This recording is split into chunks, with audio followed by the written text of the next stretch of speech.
Free agency is mostly over. It's now time for the second wave of free agency. Kansas City is always usually finding picks in this or players in this part of the process, and this is what is going on right now. We're going to be talking about that and a lot more with Matt Derrick today on Locked On Chiefs.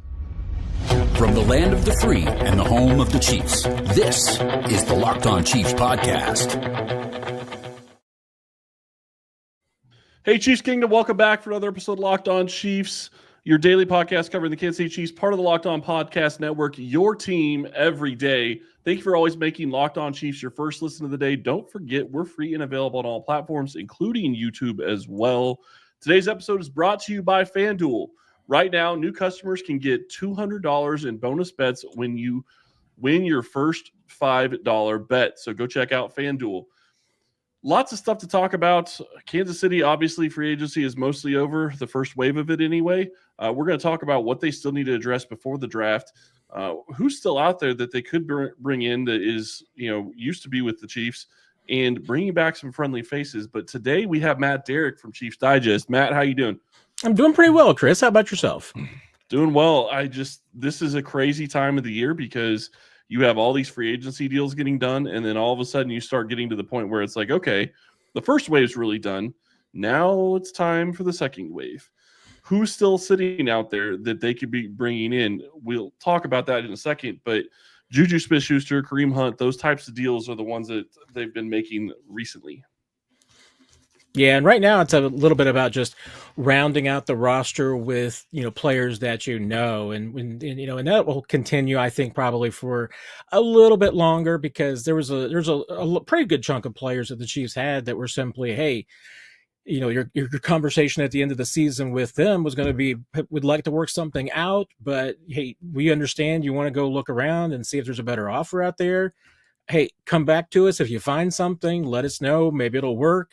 Maybe they can match it, and if you don't find anything, come back and the Chiefs will be glad to offer you league vet minimum. Right. So that's kind of the ballpark where you are now. So I think there's a couple of players. I mean, the big name that's still out there obviously is like a Charles Omenihu type, but there's a few others that the Chiefs might consider still bringing back. I'd put like a Peyton Hendershot into that category, Mike Pennell.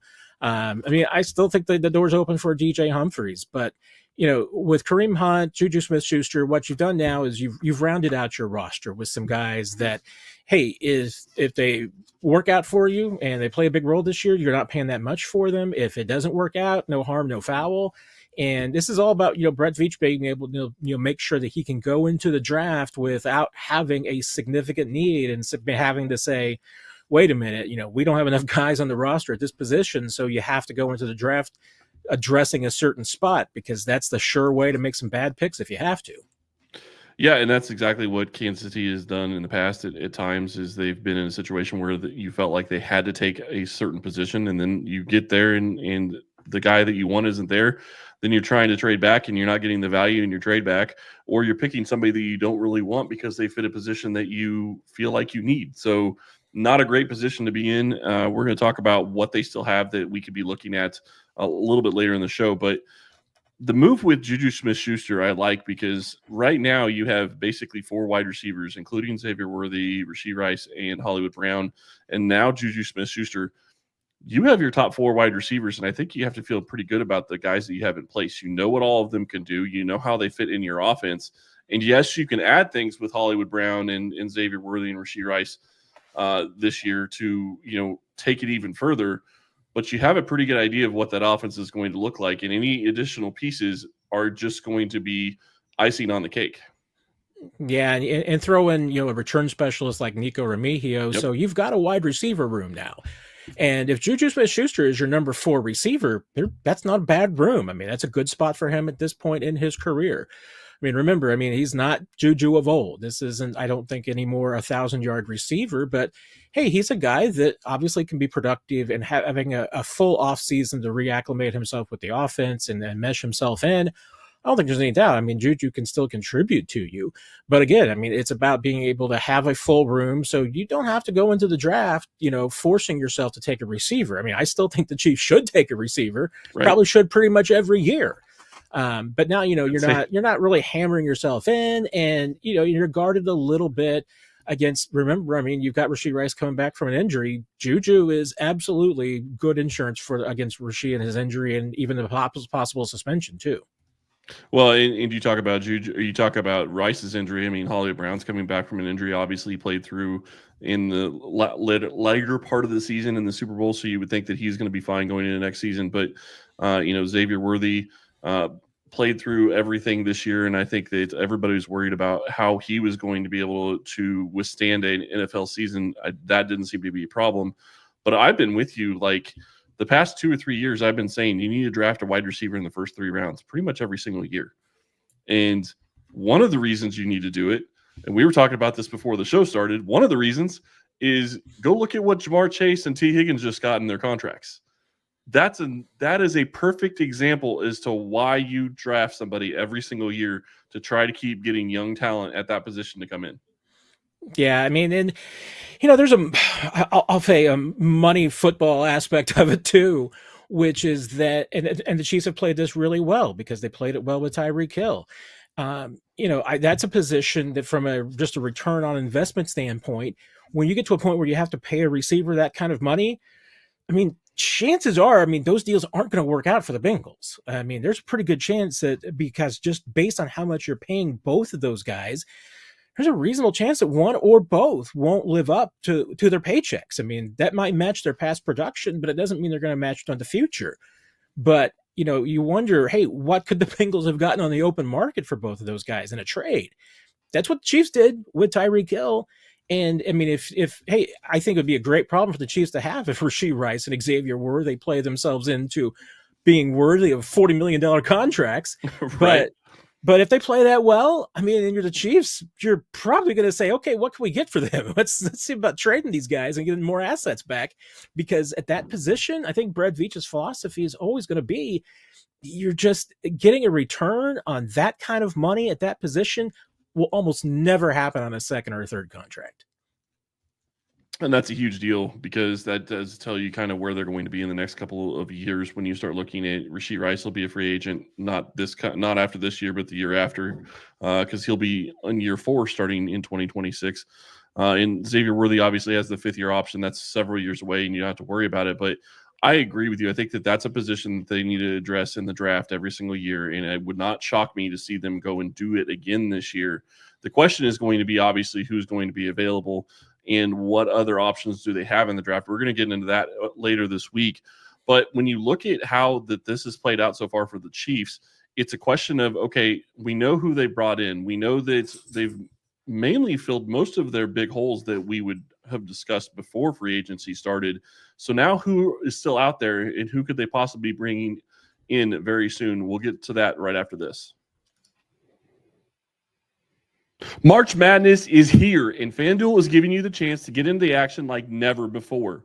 Right now, new customers can get $200 in bonus bets when your first $5 bet wins. That's $200 extra bucks to use on everything from buzzer beaters to Cinderella stories, and even who's cutting down the nets. There are so many things to go look at with FanDuel. I've got my eye on a few underdogs this year, and FanDuel makes it easy to back them with spreads, totals, and game props. With tournament games happening almost every day, there's always something exciting to bet on. The FanDuel app is simple to use, and when I win, I get paid instantly, no waiting around. So visit FanDuel.com right now and get in on the college hoops action all tournament long. Okay, so when we look at what the Chiefs have already done, they addressed left tackle. They addressed, the wide receiver position, at least depth-wise, with Holly Brown and Juju Smith-Schuster. We didn't even talk really about Kareem Hunt. They addressed that, bringing him back, and they signed Elijah Mitchell. So I still think that they need a running back, but you have to feel pretty good about at least the room at this point. And so now you're in a situation where it opens up what the draft is possible for out there. But then you start looking, and you kind of mentioned this the last segment, Charles Omenihu is still sitting out there. Mike Pennell is still sitting out there. If you were to look at this roster and look and say, okay, draft-wise, the biggest need probably is what? Left tackle or defensive tackle?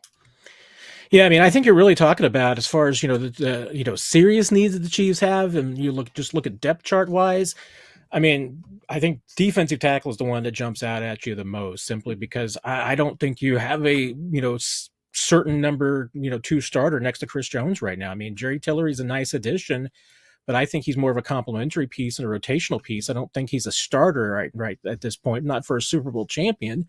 So I think you're looking for at least more depth there. I mean, you're going to be looking in the draft certainly at that spot, but you look at numbers wise, I mean, the Chiefs really only have 4 defensive tackles on the roster. And so you need some more numbers there, even from just a competition standpoint, and even at edge as well. I mean, even though once again, I mean, you feel as the Chiefs are pretty good with your starters. If you get Charles Omenihu back, then you're feeling at least decent about your depth. I still think they'd probably like to have another veteran, maybe even in addition to Omenihu, to just compete for a spot. And like we talked about, I mean, at left tackle, I don't think that Jalen Moore is the end of the solution. I think the Chiefs are still going to throw some numbers at that.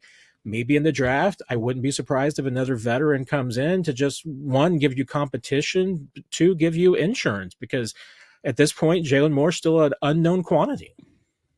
Yeah, and that's a big question. And the one thing that you don't want to go into this season is a question mark at that position.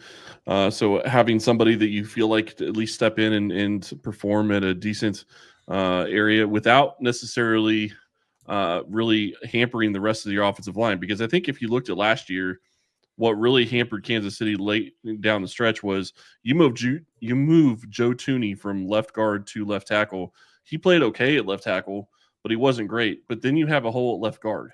You're taking down two positions. And yes, left tackle is important. And yes, you need to have somebody there that you trust. I understand that completely. But I feel like that's not the way that you want to be building your offensive line. It's not the way you want to have your offensive line go. So I agree with you. I think that they could be looking at trying to add another veteran there at that position. Maybe it's DJ Humphries. Maybe it's somebody else. But it's still not going to shock me if they try to trade up and go get somebody in the draft, because I think that that's something that, if you look at the premium positions in the NFL, left tackle is number 2 right behind QB. And if you don't have a good one, you're looking for one at all times. And that's where Kansas City is right now. Yeah, and you look at what's left out there on the market, and I mean, honestly, I think teams did a pretty good job this year of kind of locking up what they want. So, you talk about the second wave of free agency. I almost feel like quality wise, it might be on the third wave already, right? Because you look at the biggest names, and if you go to a site like Over the Cap or Spotrac, and you look at average annual value as far as their market estimates, I mean, almost everybody is pushing 30 plus. I mean, when you get to maybe the $10 million plus players, I mean, Charles Omenihu is going to be one of the younger guys, so that's why you circle that. I mean, the Chiefs are still going to be a team that looks for some bargains. So, hey, Brett Veach and his staff, you do get Drew Tranquils that fall into your lap. So they're certainly going to be looking at some of those guys coming off their rookie contracts that still aren't signed yet. There's a few that jump out to me. I mean, I don't think that the Chiefs are going to be able to double dip with the Chargers and, bring in an Asante Samuel Jr., because I think he's still probably a little out of the price range as bringing a fourth corner. But, I think there's, some linebackers they may be looking at, some tight ends. I mean, there's some players that so far just don't have deals that you look, and maybe it's some players that you liked coming out of college that just haven't resonated. I don't know if I see a specific Drew Tranquil type, but I'm like, good grief, that's a guy that, has played 4 really good years and for some reason doesn't have a job yet. I don't know if there's a guy out there that jumps out to me that way, but there's a few. And so I think that's where Brett Veach has obviously had a lot of success the last few years, is kind of mining the last few waves of free agency and finding some of those overlooked guys and bringing them in. And if they could find that to shore up offensive line, defensive line, linebacker, I'd even put corner on that list. I mean, I think they're still going to be interested. Yeah, and I'm sitting here scrolling through this list, as you mentioned, on Over the Cap, and there is a long list of players that are available out there. Stephon Diggs, Keenan Allen, Amari Cooper, all those guys are still out there, which is interesting. I would not have expected that all 3 of those guys would be out there. But if we look at like the wide receiver room, the left tackle, interior, and edge, I mean, mainly you're going to be looking at guys that are all up in their 30s. You're right. And the youngest guy that's out there that maybe you could consider younger, at least in the top, when you start looking at the top names, Charles Omenihu, like you said, at 28. But then you also look at maybe a guy like Deontay Johnson. But obviously they didn't want to trade for him last year, and you saw what happened with Baltimore and how that didn't work out for them. Another guy, really the only guy I see out here that is young on this list that's still out there is maybe Jedrick Wills. Yeah. At 26. Elijah Moore, I guess, is out there, wide receiver at 25. But all the rest of these guys are really, elite. Azeez Ojulari, Rondell Moore. There's a couple of guys, I guess, that are younger, but you're right. This is one of those situations where it's almost like it is a third wave because you don't see any really good players. And Drew Tranquil is a great example of what they got in the past in this type of free agency. Yeah, and I mean, let's face it. I mean, the Chiefs they're not really in the market for a 30-year-old plus player at any spot. I mean, if they're going to be bringing anybody in to compete at this point, they want it to be somebody who they want to get younger and faster at all of these things. So, there's probably so they're not going to bring in Von Miller. Not sure that's going to happen. And they certainly don't need a 30-plus wide receiver at this point. But, I'll be interested to see. I mean, there's always the guy that maybe we're just all overlooking that somebody's going to end up signing between now and the beginning of the draft. And it's going to be like, how is this guy still on the market?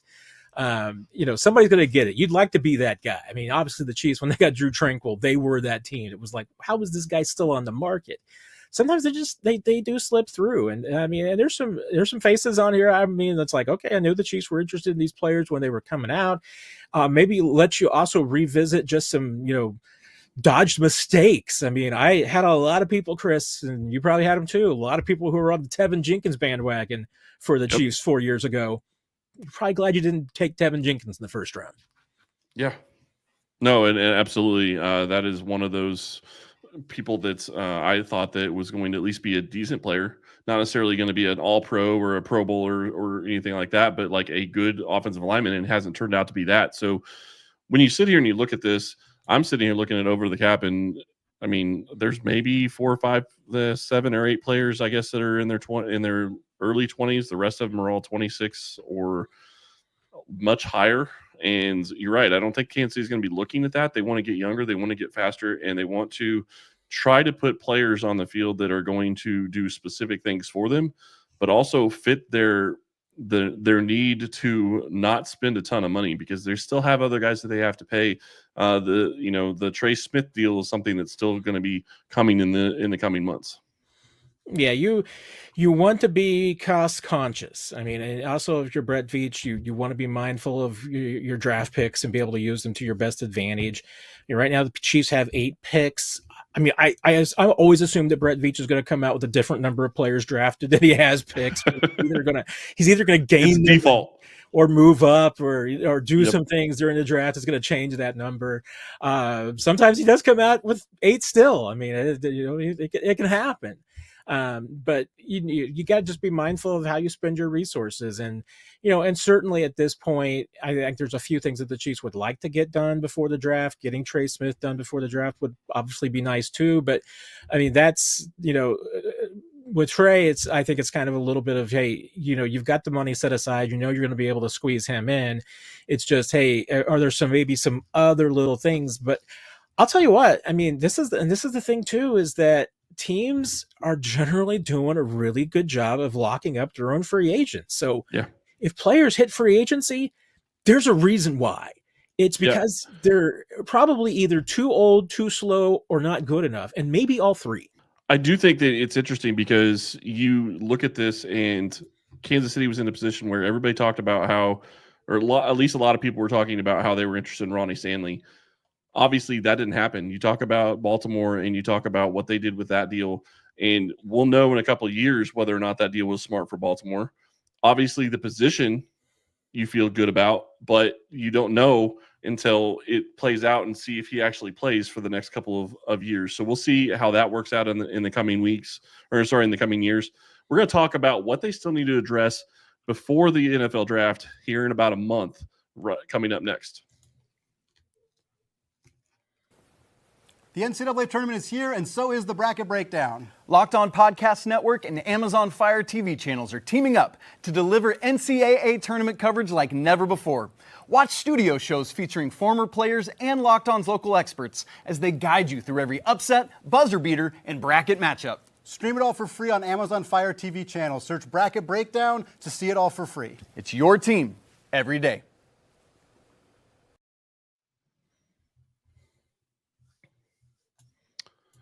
Now, we've already kind of talked about it. Left tackle is one of those positions that I think that they could still be looking at. I agree with you that they could still be looking, are they going to look at a guy like Jedrick Wills, like I just mentioned in the last segment? Are they going to look at a guy like DJ Humphries to bring in? But what are some of the other positions that you really see that Kansas City, you think, probably wants to address before they get into the NFL draft so they don't have to basically say, I got to get this position filled and I need a specific type of player to fill it? Yeah, I mean, and I think you're talking about addressing some positions that if you're the Chiefs, you're planning on addressing during the draft anyway. Yep. So, hey, defensive tackle, defensive line, defensive end in general, across the front four. I mean, that's absolutely one of the biggest needs, not only because you just need competition standpoint, but you just need to start looking towards the future. I mean, you've got a decision coming up on George Karlaftis, as far as whether or not, one, you're going to pick up his fifth-year option, but two, whether or not you see him as being a part of the long-term future of this team. He and Trent McDuffie are both in that category where it's not just the fifth-year option discussion that you're going to have for May. And obviously, hey, fifth-year option for McDuffie, that's a slam dunk. It might be a little bit more of a question for Karlaftis, but I think you probably end up picking them both up. But again, if these guys aren't part of your future plans for, years 6, 7, and 8, you got to start thinking about, maybe moving them for more draft picks. And if that's the case, you need to start preparing for a future without those guys now. The Chiefs, they need to, at his point in his age, you need to start dealing with the Chris Jones, departure. So that's why you got to continue. And, you hit it earlier about the positions that you need. The left tackle is as important as an offense. I mean, your front four is that on defense. So, you have to be hitting it almost every single year and getting productive players out of that. So, that's why I think that it wouldn't surprise me if the Chiefs continue to address that need, just so that, one, they've got a number. I mean, defensive tackle, we talked about the fact they need more bodies there, period. Because you definitely don't want to be in a position where you're maybe having to draft 2 or 3 defensive tackles, or you're drafting a guy in the first round at tackle, even if that player that you want is not, and the value you want is not there. So I think those are a couple of big spots.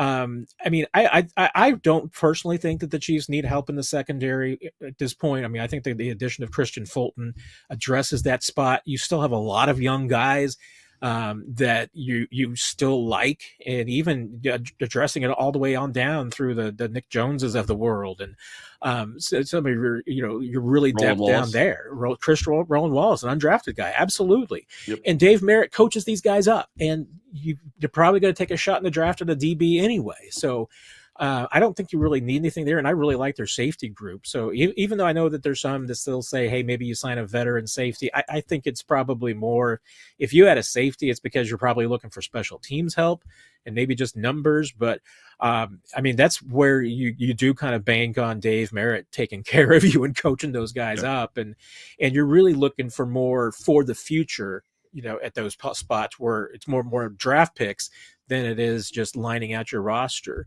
Hey, anything else is still possible. I mean, I'd be surprised if they added another receiver.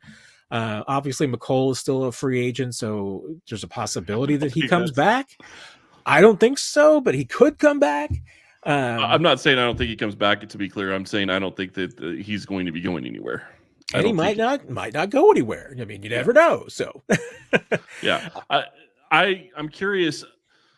I kind of disagree to an extent at the safety position. I like their safeties, but I don't think they have a true free safety. And I think that that's something that's, while I don't think that they do address it in free agency, I think that that's something that they could look at in the draft, because I think that that's a position that they need somebody to be, that guy in the back end of the defense.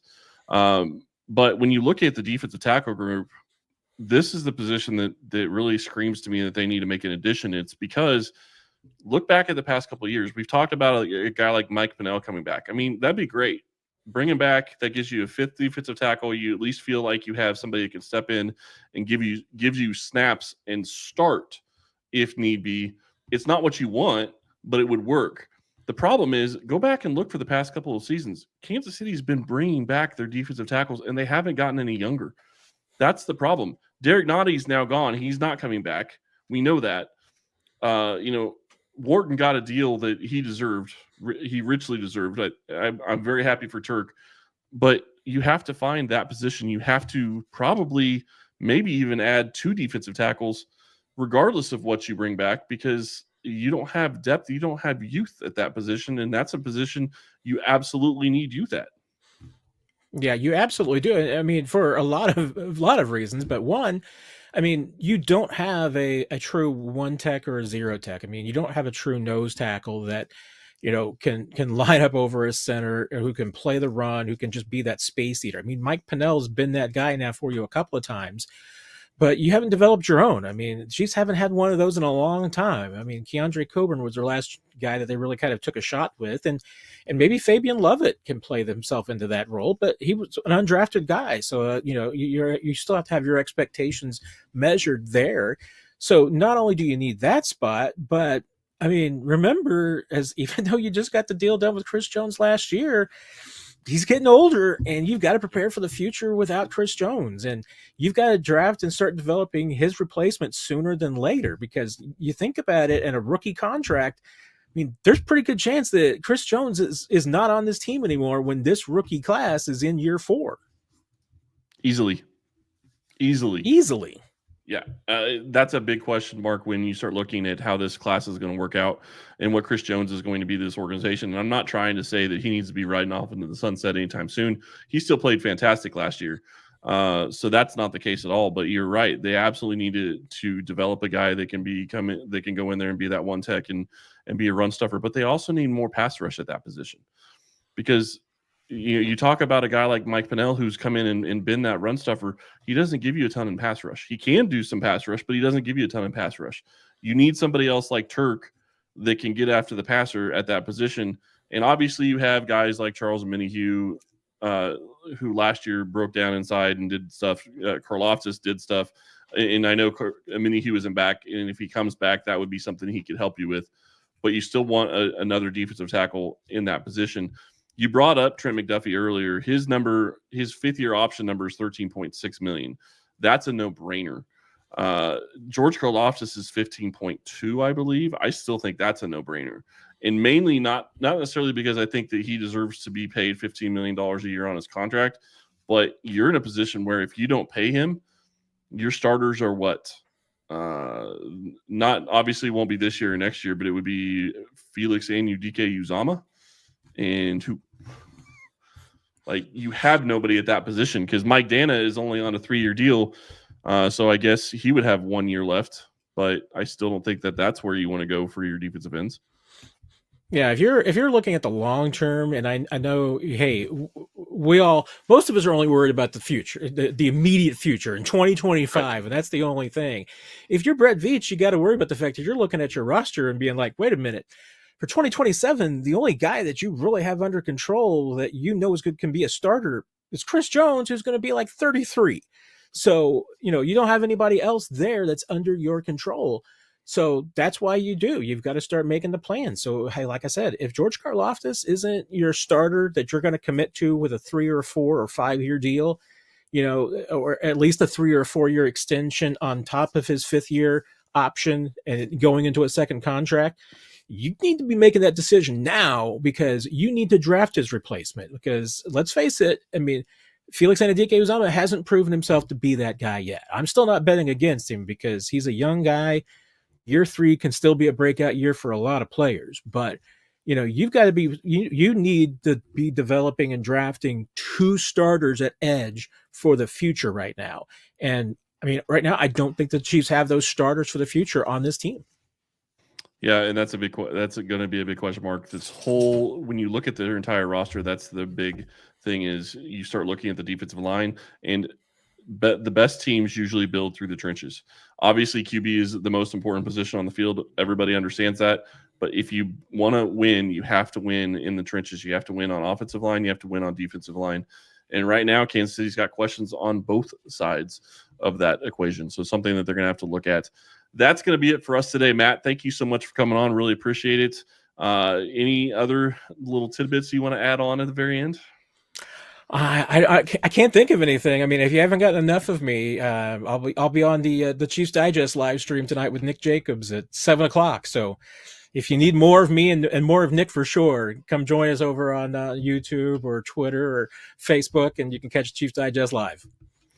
Appreciate it, Matt. It's always fun talking to you. That's going to be it for us today. Thank you all for listening, and we will be back to talk to you more tomorrow.